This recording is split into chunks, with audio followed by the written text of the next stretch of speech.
In this series, I'll be spending 72 hours with Africa's last monkey-eating tribe. This is a piece he's given me. I have no idea what part this is, and actually, I kind of like it that way. Can I? Yeah?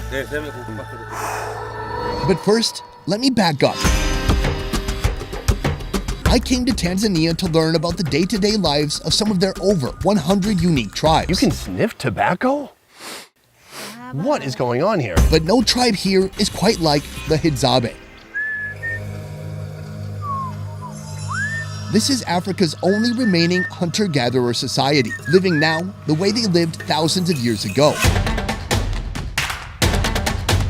Right now, I'm headed far from civilization, deep into the countryside to make first contact. Here we've driven out pretty much to the middle of nowhere. We're gonna leave our vehicles here and here, and then we're gonna pack up all our stuff and put it on some donkeys.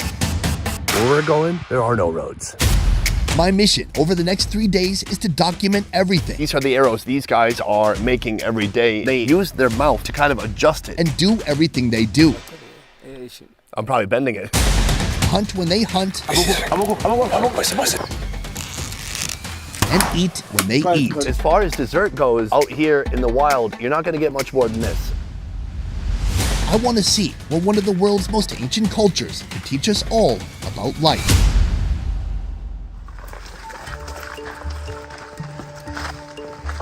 Right now we're walking to the Hadzabe camp, and I have no idea how far that is. We're gonna find out soon. From the beginning of their time, dating back thousands of years, the Hadzabe have been living in the Lake Eyasi Basin of northern Tanzania. Yet their first contact with the modern world occurred only 50 years ago. How do you say hello? Anabawa. Anabawa. Anabawa. Anabawa. Anabawa. I'm gonna have to work on that. I'm welcomed by a group of Hadzabe hunters just steps away from their camp. Right now, they're preparing for lunch, which means this morning they've already been out hunting. Lucky for them, the hunt was a huge success. Oh my God. Record, Jesus Christ. We've just walked into camp and this is what they're presenting right now. This animal will serve as their protein for today. Monkey. Oh, what is that? Is that an arrow? An agile, quick, tree-dwelling creature shot with a homemade arrow by hand using techniques that go back centuries. This makes deer hunting with a rifle look cute. Oh, wow. They gave me some new headwear and they said I'm welcome to sit down and eat with them if I'd like. Oh my God. He's showing me the hands. This is wild. Something like I've never seen before. Oh my God. I feel like I just went to a county fair and I got the worst prize ever. Oh, I want the stuffed monkey. Well, it's a real one. Jesus Christ. For those upset by this imagery, it's worth acknowledging that all of our ancestors lived in a way similar to this at some point in history. When you're here, you don't have to imagine how people lived thousands of years ago. You can see it for yourself. Cooking here is survival cooking. It's purely about making the food edible as quickly and efficiently as possible, though that's not to say that they don't enjoy it. Regarding the animal itself, the vervet monkey is not endangered. In fact, some farmers see these monkeys as farm-destroying pests. The Hadzabe see them the way they see all wild animals, as food. As suspected, they've just charred the entire monkey, kind of burning off its fur completely. Now they're taking off all the limbs. Oh God, he's making me hold the head. So he's eating it right now. He's got the arm. It's unusual because I thought they're going to cook it a lot longer on the fire, but the arm itself, even the hair, they don't try to get it off. They're not scraping it off. It burns, it singes off, and then they just start eating. The organs are roasted near the fire for later consumption. As a reward for a good hunt, a few dogs get a bit of intestine.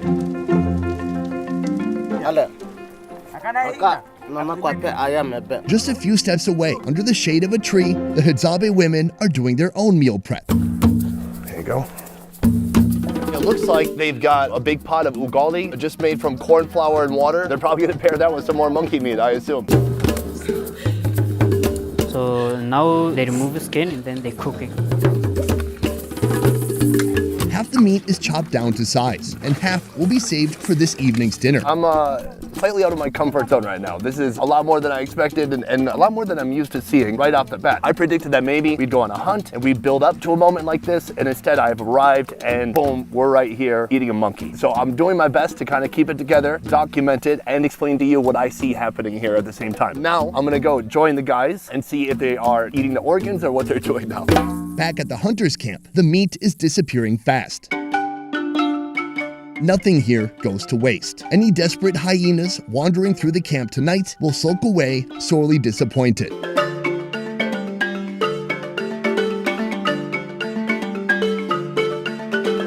As promised, they've saved some pieces for me. It's still steaming, it's still hot. In a world where every calorie is chased down and hunted, this offering is one of immense generosity that I simply cannot refuse. Let's try it out. That's really tough. That's all.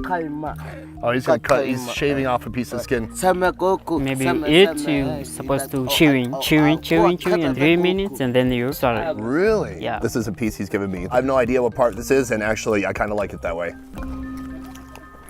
I was after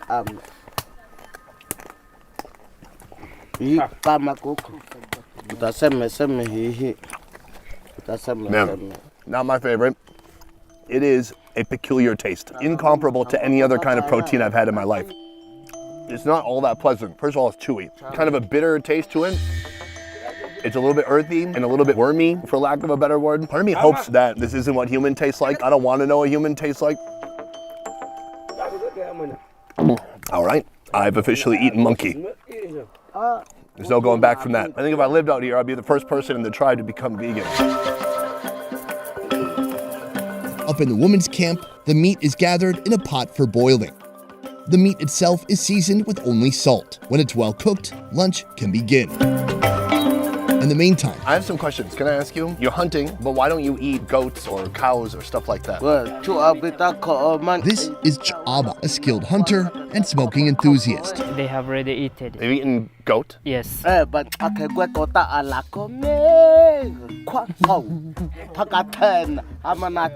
He's regaling us with stories of a goat hunt using Hadzabe, the click language unique to the Hadzabe. I love the way this guy speaks. So what is your favorite food? Their favorite is a baboon. It's the traditional for them. If maybe they go to hunting, they hear sound of the baboon. And they ambush and they go to hunting.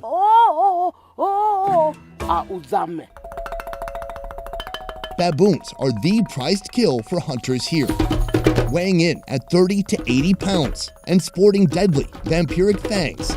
Hunting baboons with bows and arrows is high risk and high reward. Nonetheless, they're allowing me to join tonight's hunt. Scouting starts after lunch. Lunch is served in big cooking pots. Everyone washes their hands, then dives in. She's just handed me a piece. It's boiled. I'm guessing it has to be better than whatever I just had because that was just completely charred meat with hair. I mean, better than the roasted one, but yeah, that's tough to get used to.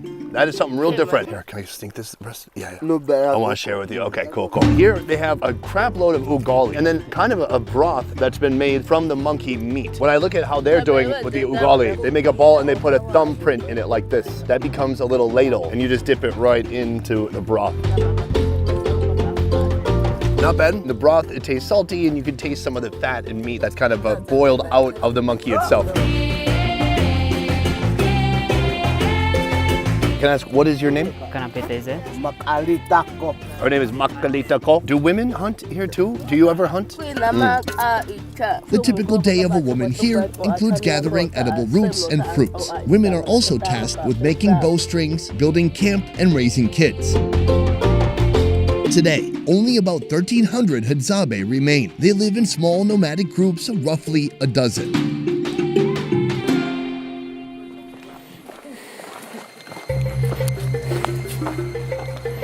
The Hadzabe hunters are ready for baboon scouting.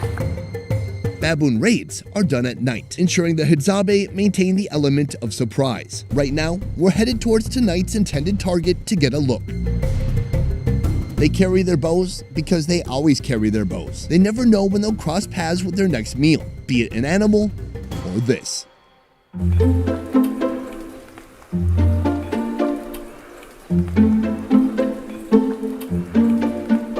There's a fruit here that they're showing me. I wouldn't suggest eating every berry you come across. But if these guys say it's okay, well, then it's good enough for me. They want to actually get rid of the skin, so they squeeze out the seed like that, and they throw this part away. So you squeeze the inner seed into your mouth. Throw the skin away. It tastes like beans, like green peas that have not been cooked, quite frankly. That's awesome. These guys just eat and move, eat and move.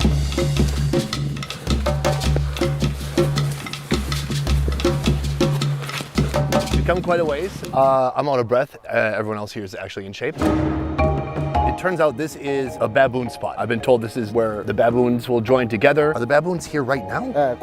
In the evening, they will come back here. So he said it's where the baboons sleep. The olive baboon is the most wide-ranging of all baboons. The species is native to 25 countries throughout Africa. If you look over there, the rock jutting out, it's a lot of different spaces where baboons could hide or sleep at night. Hadzabe has found proof that baboons were here recently. This is a piece of shit. They're from baboon, so just eating the fruit. So he said, can join us at night. The place we are now, we can hear when they're coming back in the evening.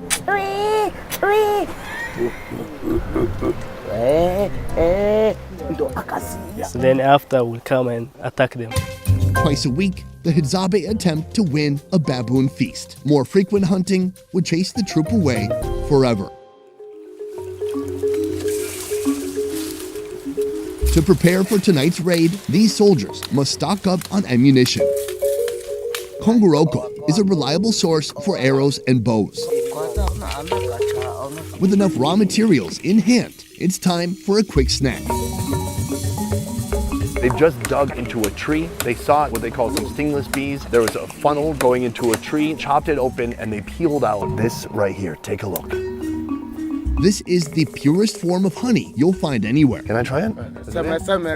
Oh, thank you so much. So kind, because this looks delicious. It is still full of tiny little bees. It's waxy, it's sticky. Oh. Yeah, buddy. Very different reaction than the monkey. It's delicious, it's sweet, it's like honey. I mean, it is honey, but somehow it pops even more. It's so good. This type of honey, you suck it, and what remains here, that is just kind of the wax. Oh, what the? He just took the wax from me and he put it behind his ear. I think the stuff you put behind the ear, so the stingless can smell it and they hope they can find another. Oh my gosh, that's fascinating. I don't know if it works, but I mean, these guys know a lot about food. I would starve to death out here, but everywhere they look, they see opportunity for something to eat. It's incredible. This is a treasure for the Hadzabe people. It's this small stream that runs about a few hundred feet away from the main village. They drink from the stream, they use this water for cooking, they use it for everything. Of course, they aren't gonna do anything to pollute it. They will do their best to keep other people's cattle away from it too, so they're not adding any more impure things into the water. The Hadzabe lifestyle is in balance with nature because it must be. When they're thirsty, they drink from the stream. But if they block the stream or hoard water, other animals that depend on that water will move away, leaving the Hadzabe with no food.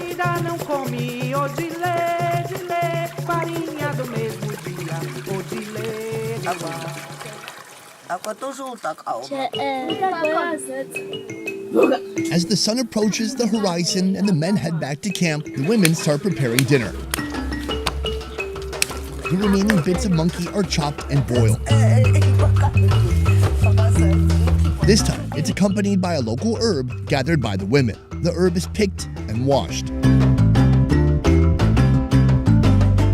In the meantime, the hunters light a fire to aid in their arrow making. They're getting these ready for the hunt tonight. They have a very unique way of doing it. They just got this wood earlier. They put the wood in the fire. They use their mouth to kind of adjust it and straighten it. And then from there, they make a point and they put on a steel tip and a feather tip. It's more complicated than that, but that's the easy version of what they do.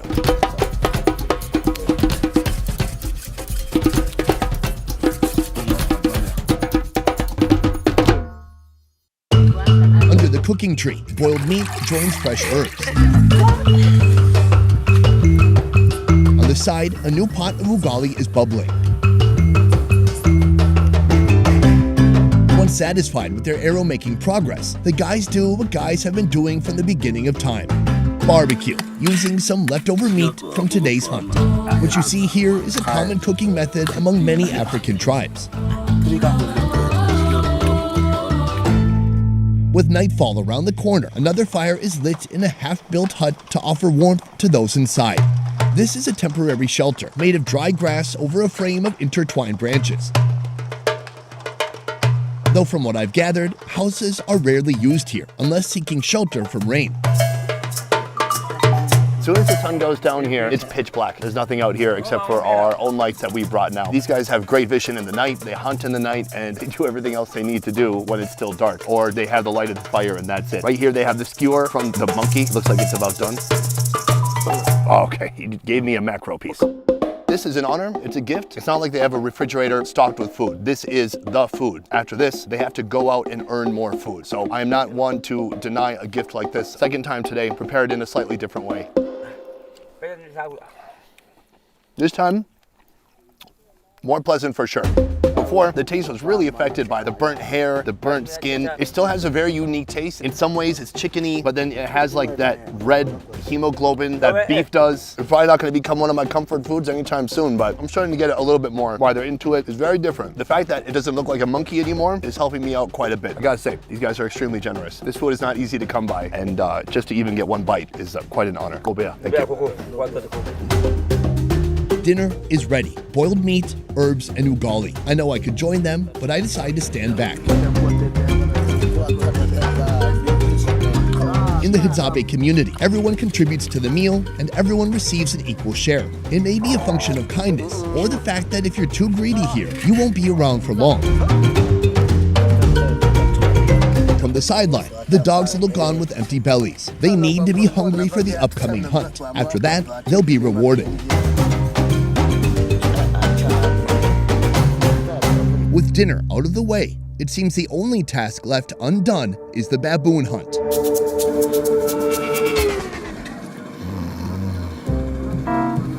Just as the hunters worry about the dogs growing lethargic, it seems they have fallen into the same trap. Unfortunately, after everybody ate, they didn't have the fire in their belly, maybe because they had too much monkey in their belly. And they went to sleep. Seeing them go to sleep is interesting. They legitimately just sleep outside. They might put a mat or a piece of fabric underneath them, but that is where they're most comfortable sleeping. You might ask, why don't they build better houses or build more houses? Well, it's because they're nomadic. Very few people anymore around the world are truly nomadic. I mean, the true reason for any group to be nomadic is because they have to follow their food. And that's exactly what they do here. And so they've just gotten used to living this way over years and years of doing this. So that is the end of this day. They're all tucked in. I'm gonna get tucked in too. And we'll see you in the morning.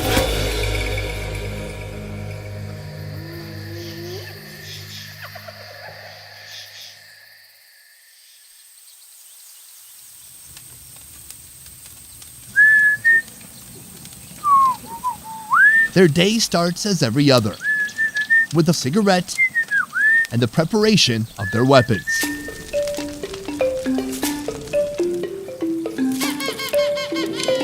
A few steps away, the women are busy making breakfast. Ugali is the go-to option since they ran out of monkey meat last night. While they prepare, I get to know the chief. What's your name? Sakuromaka. I'll work on it. Last night at 4:15 a.m. I woke up and I heard some sound like ooh, ooh. What was that? He said the sound is hyena. When the dogs bark at night, they get out to chase the hyena, because sometimes hyena can eat the dog. Really? Yeah. The dogs and the Hadzabe have a mutually symbiotic relationship. The dogs help the men hunt, and in return, they're fed. Today, are you going to bring the dogs for hunting? To put their dogs in their best frame of mind for the upcoming hunt, they're not given breakfast. After this meal, all 5 hunters will head to the savannah in search of today's protein, led by the chief, Sakado. Then Chaba, the storyteller and skilled tracker. Then there's Ngufufu, the muscle. This is Anda. I call him the sharpshooter. You'll find out why soon. Last is young Dunya, the eager mentee.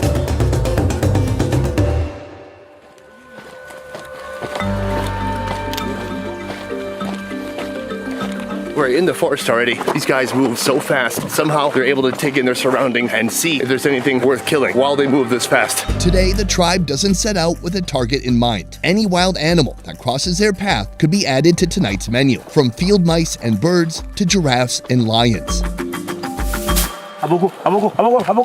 This is gross.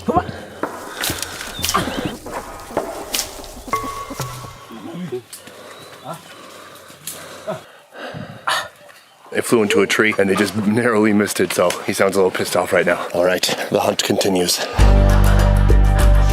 As the number of large animal populations have dwindled over time, the most frequent catches these days are the dik-dik, impalas, bush pigs, vervet monkeys, baboons, and the mongoose.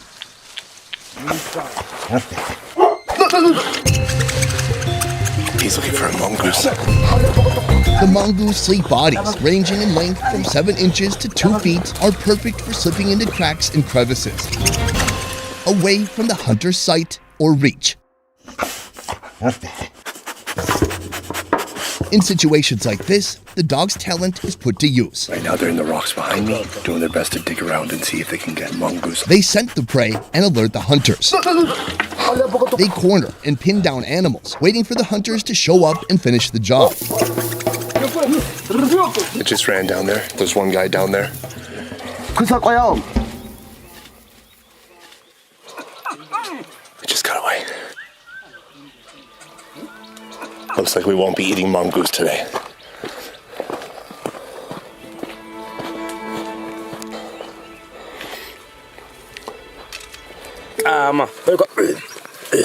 It doesn't take long for Sakura to discover another lead. This is bush pig. Wow, it's so tiny. I don't know how he notices this stuff. You can just see where the 2 pig toes would be. That's it.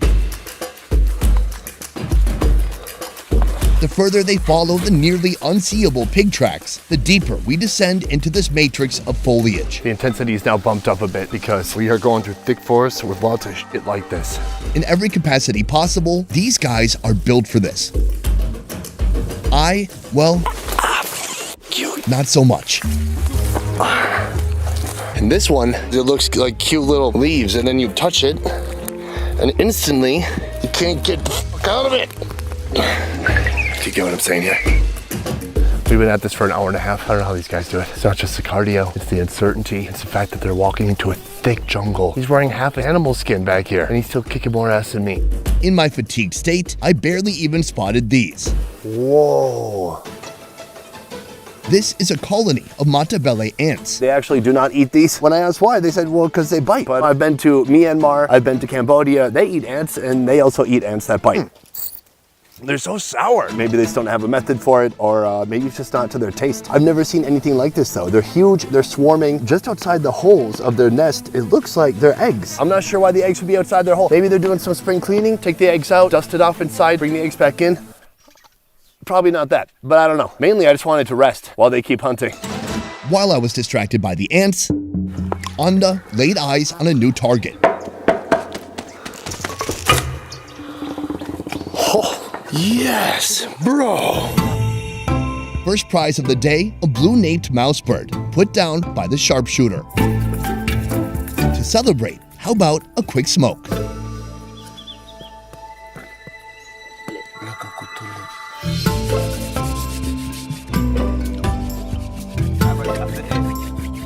Tobacco is one of the very few items the Hadzabe acquire through trade with neighboring tribes. This tobacco specifically comes from the Datoga people.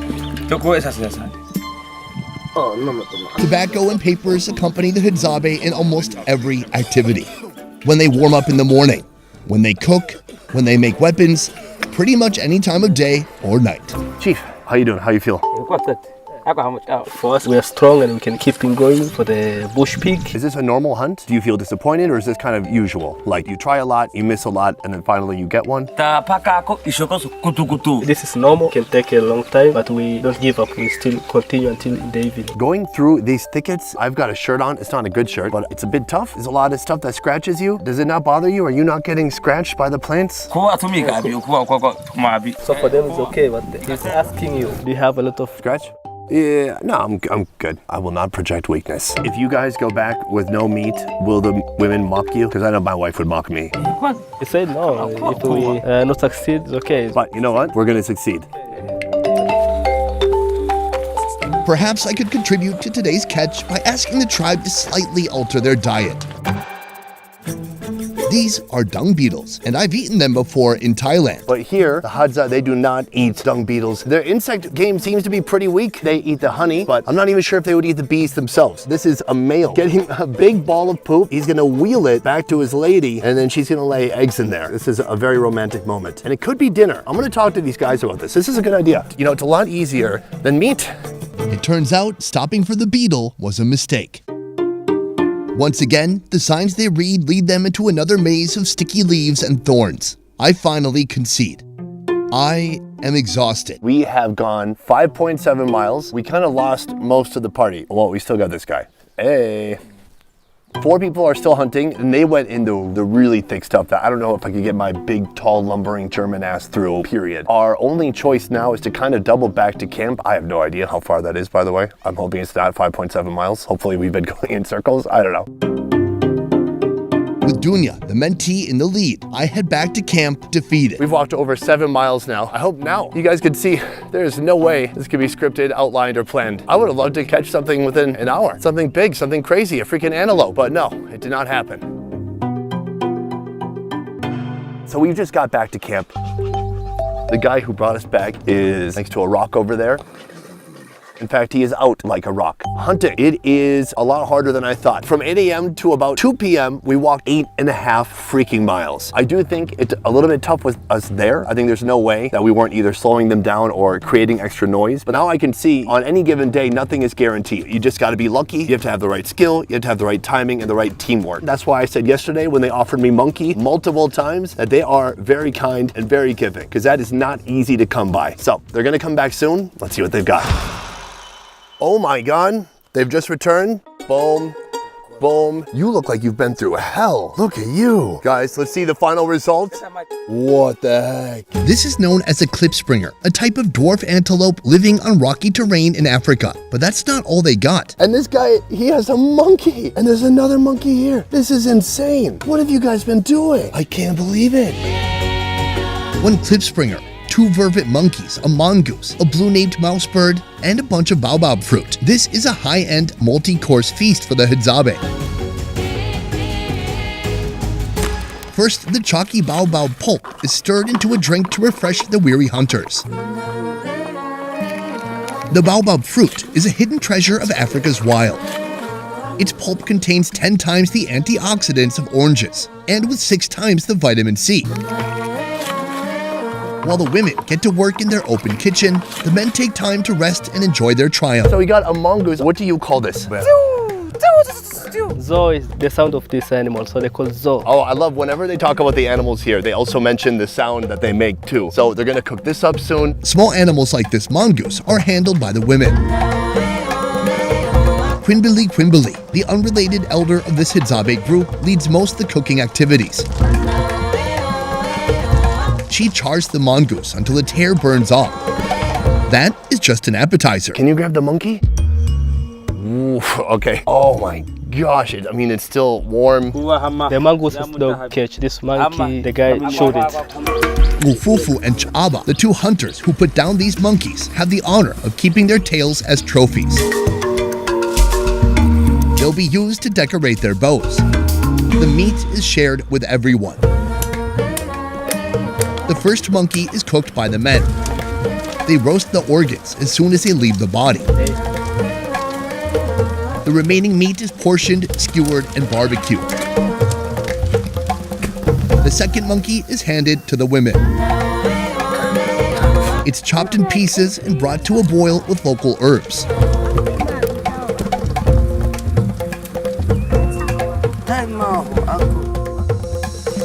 All the intestines are given to the dogs to reward them for a successful hunt. The hunt that I missed altogether. How'd you get the klipspringer? You got it? Yeah, buddy. The klipspringer is not an easy catch. This nocturnal mammal can be found on rocky terrain going up as high as 15,000 feet on Mount Kilimanjaro. Its yellowish-gray coat is an effective camouflage against a rocky backdrop, but still not enough to escape a skilled hunter. He said he showed it was the arrow poison. Holy cow, I mean, that's enough food for a couple of days. I wouldn't be surprised if they just start eating this today and tomorrow. Big animals like the klipspringer are skinned and cleaned by the men. They carefully remove the poisonous arrow that pierced the animal's stomach. The offals are grilled straight away, while the stomach and the carcass are sent to the women. Here, the little mongoose is ready, so they chew on it as a snack while preparing a more substantial meal.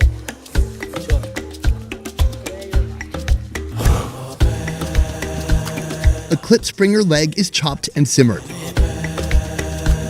The rest is hung over a tree for later use. That is the closest thing they have to a refrigerator. Do you need to hunt tomorrow, or can you just chill for a couple of days? He said we just eat this, but tomorrow goes for the baboon.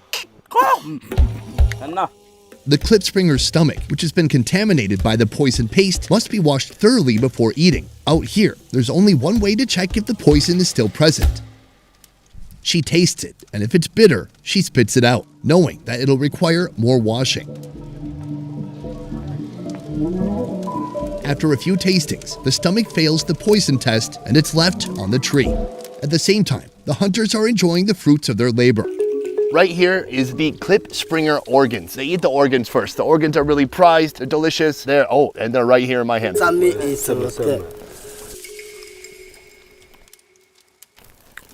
Actually pretty good. It tastes like liver, like a medium preparation. It's got some blood and hair on it. Why do you guys eat the organs first? They say this one is easy to cook. It's hard to ascertain the unwritten rules of dining etiquette here. It seems anyone can cook what they know best and eat as soon as it's done. Whoa. Nevertheless, some dishes are saved for a group dinner. It's similar to a goat. I've had goat heart many times, so not too crazy. I mean, not compared to what I started off with yesterday. Let's try it out. It's good. Barbecue, properly done, cooked all the way through. I like it. How do you say yummy? Uniako. Ah, uniako. Last on the menu, the bird. Right now, it's in the hand of Chaaba's wife, Makali Tako. She feathers the bird and throws it in the fire. While the humans are waiting for their dinner, the dogs have their turn. Sakado prepares a feast of ugali for his hunting companions. Hey. Shoma.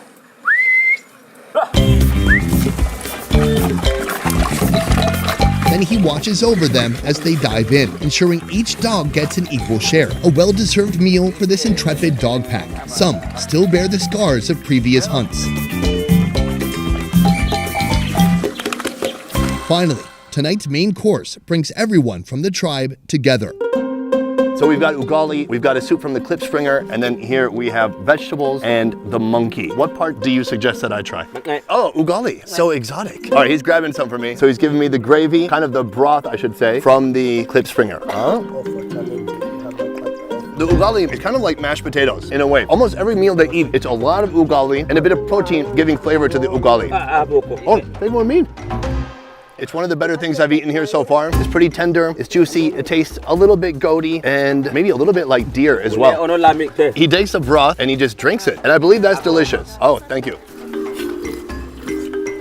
I mean, it's like a normal animal broth. All the essence of the animal that's kind of leaked into the water or into the broth. It's actually quite delicious. One of the better things I've tried so far. It sure as hell beats monkey arm from yesterday. Obea, obea. Thank you. This is the end of day 2 with the Hadzabe tribe. The way they live here, it continuously blows my mind. One thing that shocks me the most is just how kind and giving everyone here is. I don't think there's anything I could do to offend the people here. Not that I would want to, but whether it's food, whether it's just asking them to wait a second or wait for us so we can catch up to them. Everyone's very patient. I've never seen any moment of frustration, anger, or anything like that among anybody here. Any given Hadzabe group is formed by those who wish to be there. Any member can join or leave of their own free will. In fact, Chaba and his wife are the only ones here bound as family members. Whether you're a young hunter, an older woman, or some yokel from Minnesota, out here, sharing equals survival.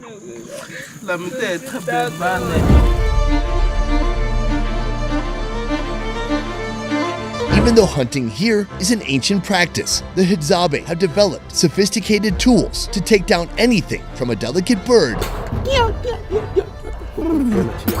to a towering giraffe.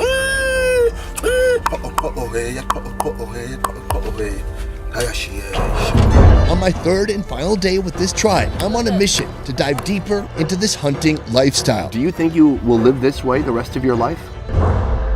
But first, breakfast. A modest breakfast of leftover monkey meat will sustain them until lunch. A couple nights ago, there was a hyena in the camp. You guys have a clip springer just hanging from a tree. Are you ever worried about animals coming into your camp to take your food? No animals, they're afraid because they have bow and arrows, so they can shoot with their bow and arrows. Here, making and refining bows and arrows is the morning routine. Those who acquired the monkey's tails from yesterday's hunt use its skin to decorate bows and keep any split in the wood from spreading. They slit part of the skin in half and then they slide it down onto the bow staff. They cut it off, and so it creates these little like ringlets. And it looks really cool. I mean, the monkey probably wouldn't be a fan. Others start new bows from scratch. While there is no rule against women hunting, Hadzabe draw between 50 to 100 pounds of force, which restricts most women from participating in the single mode of hunting used here. However, the bowstrings are only made by women, traditionally using the ligaments of large animals. And then on this side, they're making kind of a small bow. Where will these bows end up? They give to their little boys. Bows and arrows are the first toys a Hadzabe receives, a practical gift to prepare them for the brutal hunter-gatherer life ahead. You know, nearby you is the Datoga people. They're very pastoral. They have a bunch of animals, cows, goats, and so on. And you interact here and there. What do you like about your lifestyle versus what you witness or what you see from the Datoga people? The special thing for them is to hunt. They like to live in this life. They don't want to be changed. But they like other people like Iraq or Datoga because they get some stuff from this tribe. Despite living a nomadic hunter-gatherer life, the Hadzabe maintained a trading relationship with neighboring tribes. Tobacco and metal arrows are valuable goods they can only get through trade. But a Hadza arrow is more than just metal and wood. Shaving, heating, and straightening is required for all arrows. But each arrow has a unique tip suited to hunting a different creature. Ofufu walks me through his personal collection.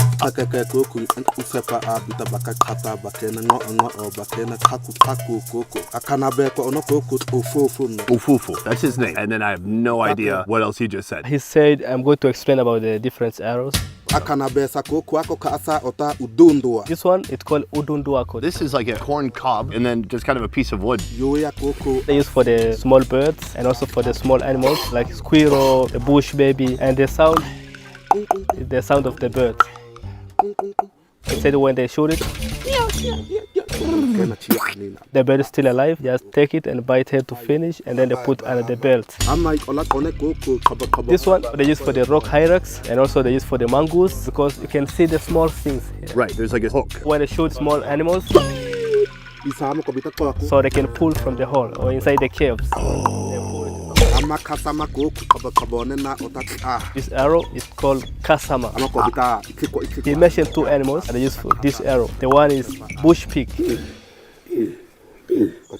When they shoot the bush pig, so this arrow is very sharp, so it goes inside and destroy inside.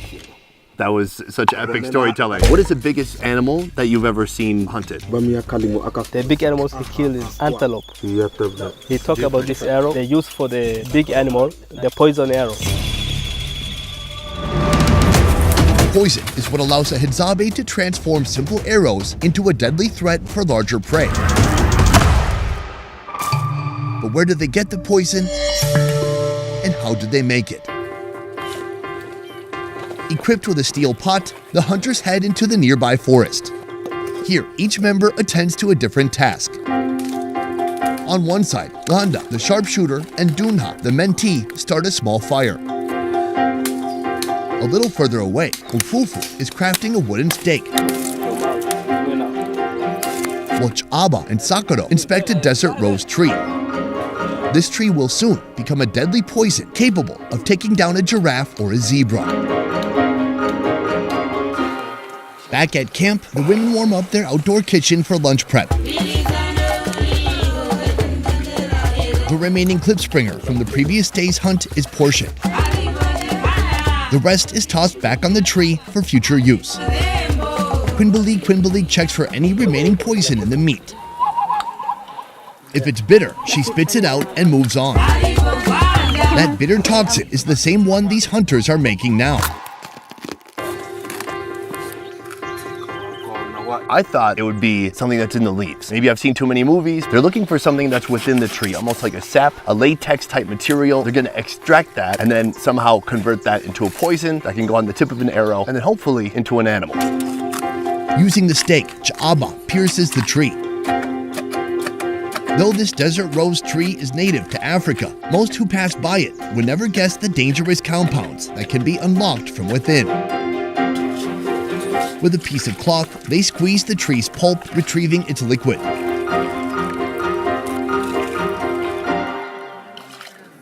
Back at camp, the chopped klipspringer is washed thoroughly and brought to a boil. Quimbelie carries out the tedious task of skimming any hair from the water's surface. A few steps away, the dogs enjoy their own morning treat. In the forest, things are also heating up. The poison, it's in the pot. They had to boil it for about an hour. It's not exactly about making it hot, but about boiling away the water. That way it'll become thick and they can actually properly apply it to their arrow tips as needed. Since we have the time, I wanted to ask the chief a few more questions. First of all, what makes a good chief? The best hunter who hunt a lot of animals. Are you the best hunter here? Can you say that? Say yes. Do they agree? I'm curious because you guys hunt so many different types of animals. Even in just the time I've been here, you've got 3 monkeys. But you know, it takes a lot of time for animals to reproduce, to grow, especially to become viable for consumption. Over the years that you've been hunting or over your lifetime, is it harder to get animals now than when you were younger? In wet season, they can find a lot of animals, but in dry season, sometimes they don't find it. Centuries ago, seasonal changes didn't present a challenge to the Hadzabe as they moved according to animal migration. These days, the lands they once roamed are owned, protected, fenced, paved, or cleared for crops. If animals migrate into government-controlled reserves, they cannot follow.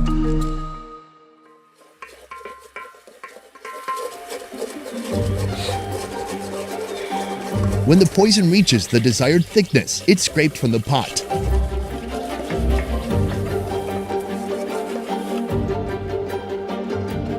The hunters head back to camp. Hadzabe softens the poison paste by rolling it in ash and smashing it with a stone. They carefully wrap the paste around the arrow behind the tip. Once the arrow pierces an animal's skin, the poison will absorb into its bloodstream, dropping smaller animals within minutes and larger animals sometime over the course of the day. While the men finalize their weapon making, the women finish meal prep. Markalitiko washes the cooking pot inside and out, the very same pot used to cook the poison. Ugali is a corn flour mixed with water and stirred until it's solid and smooth like sticky mashed potatoes. It's a common staple in many parts of Africa. But how did it end up here? In fact, how did this isolated society acquire steel pots, genes, or even the permission to live and hunt amongst the animals in Africa's wild? Allow me to pull back the curtain. In order to preserve the Hadzabe way of life, Tanzanian authorities and NGOs have provided them with substantial goods, including corn flour, salt, the clothing they wear under their animal hides, and even nylon for bowstrings. In addition, the Hadzabe are the only people not taxed by the national government. Just for myself to come here, I paid for pricey permits that directly fund efforts to sustain this fading culture. It is my final meal with the tribe here. If we were in the US, this would be enough meat for about 2 people. They're not eating huge quantities of meat. It's almost like they just want to flavor the ugali and enjoy just enough meat to get enough protein and enough satisfaction. But you don't see anyone really gorging themselves on meat alone. The chief has offered for me to partake. This looks like part of the backbone, maybe? Part of a shoulder blade? Oh, Maybe it's dry aged on the tree overnight. It is super gamey and actually tastes a lot more like mutton or goat or something like that today. And grandmother picked out a lot of the hairs. Well, there's a handful of hairs still on here. Have you ever gotten sick from the food you've cooked? If they feel like stomach ache, they can find a local medicine. I know they moved to this spot about 2 months ago, and eventually they're going to move to the next spot. When will you move from this camp to a different camp? It depends. If they still find the animals around, they will still live in the same place. But if not, they have to move. About every quarter, Hadzabe groups move camp to avoid overhunting or foraging in any one area. But the more their hunting land is lost, the sooner their culture will be squeezed out of existence. But hope is not lost. By 2011, the Hadzabe were entitled to 57,000 acres of land. It was the first time Tanzania had ever recognized a minority tribe's land rights. Those numbers pale in comparison to their ancestors, but the Hadzabe are the land, and as long as there's land, there's hope. One last bite with the ugali. I got some of the broth here. Not bad. That is it for me. It is bittersweet. I've learned a lot, and I know that I also know almost nothing. There's just so much here. It's so different. It's so unique. It's such an interesting lifestyle. The Hadzabe carry with them a living history. I don't have to wonder how man survived thousands of years ago. Here, I can see it for myself. Far from superficial expectations and modern gadgets, here I've found humanity in its purest form. It's contained within the interactions of those who lead you, those who help you, and those who need your help. I do want to attempt to say in the local language, thank you. Gobea. Gobea. Nubea. Gobea. Gobea. Gobea. Ja'aba. Gobea. Before wrapping up, I'd like to thank our expedition leader, Adam, translator, Yusuf, and local fixer, Gumbo, of Experiential Travel. Gumbo's been our local fixer. He does fixing and production in several different countries here in Africa. So I'll put his information here. Contact him if you'd like to do pretty much anything in Africa. He can make it happen if it's legal. That is it for this one. There's nothing else to say. You've seen everything on the screen and I put it all out there. I hope you enjoyed it. That is it for this one. I will see you next time. Thank you for watching. Peace. I wonder how they'd say peace. A piece. Peace. I don't know. I can't do it. I need to practice.